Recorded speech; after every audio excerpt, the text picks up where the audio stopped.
भाऊ देतो.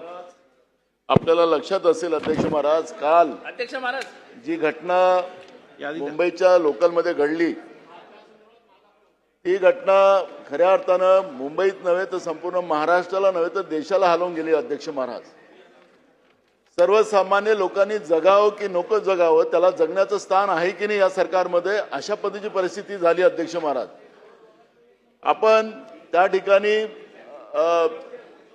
जेव्हा प्रवासी जातात रेल्वे स्टेशनमध्ये, त्याला आपण त्या ठिकाणी स्कॅनिंग लावलेलं. अध्यक्ष महाराज, मी आज सकाळी मुद्दामून त्या स्कॅनिंग बघायला गेलो. अध्यक्ष महाराज, ते फक्त दिखावे आहेत, त्याला कुठलंही आतमध्ये स्कॅनिंग होत नाही. तिथं पोलीसवाले बसले राहतात आणि नाही, कोणतं म्हणताय तुम्ही?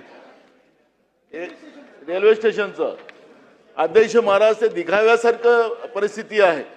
आणि अध्यक्ष महाराज, 26/11ची घटना आपल्याला सगळ्यांनाच माहिती आहे. अध्यक्ष महाराज, रेल्वेमध्ये सर्वसामान्य माणूस त्या ठिकाणी प्रवास करतो आणि त्याच्या सुरक्षेसाठी कुठली व्यवस्था या राज्यात नसेल, ती गंभीर बाब आहे. अध्यक्ष महाराज, कालची घटना जी आहे ती आज संपूर्ण महाराष्ट्रासाठीच वेदनादायक झालेली आहे. अध्यक्ष महाराज, आणि मी तुम्हाला सांगतो अध्यक्ष महाराज, मी सकाळी गेल्यानंतर अनेक जे लोकलमध्ये प्रवास करणारी लोक मला भेटलीत, ते मला सांगत होते अध्यक्ष महाराज की आता आम्हाला रस्त्यावरूनही चालायला भीती वाटायला लागली.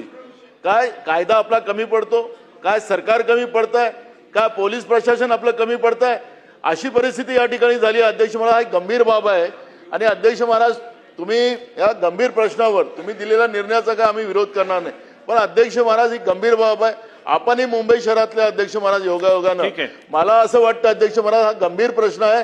या गंभीर प्रश्नावर नुसतं निवेदनाला चालणार नाही. अध्यक्ष महाराज, तात्काळ चर्चा झाली पाहिजे. अध्यक्ष महाराज, आणि याचा सोक्षमोक्ष लागला पाहिजे. अध्यक्ष महाराज, कारण की ही गंभीर बाब जी आहे या सर्वसामान्य लोकांच्या जीवनाशी नाही. अध्यक्ष महाराज, आज तरुण पोराचा जीव गेला. अध्यक्ष महाराज, त्याच्या आईचा हंबरडा आपण पाहिला असेल. अध्यक्ष महाराज, काय ज्याचं जळतं त्यालाच कळतं. अध्यक्ष महाराज, आणि म्हणून ह्या गंभीर बाबीवर तुम्ही संवेदनशील अध्यक्ष महाराज, तुम्ही संवेदनशील अध्यक्ष महाराज, आणि म्हणून तुम्हाला माझी विनंती आहे, या सरकारची बाजू घेऊ नका. अध्यक्ष महाराज, या राज्यात आपण करावी. अध्यक्ष महाराज, आम्हाला न्याय द्यावा. अध्यक्ष महाराज, आणि या राज्याच्या जनतेला आपण न्याय द्यावा आणि ही चर्चा चालू करावी, ही मागणी आमची. अध्यक्ष महाराज, सन्माननीय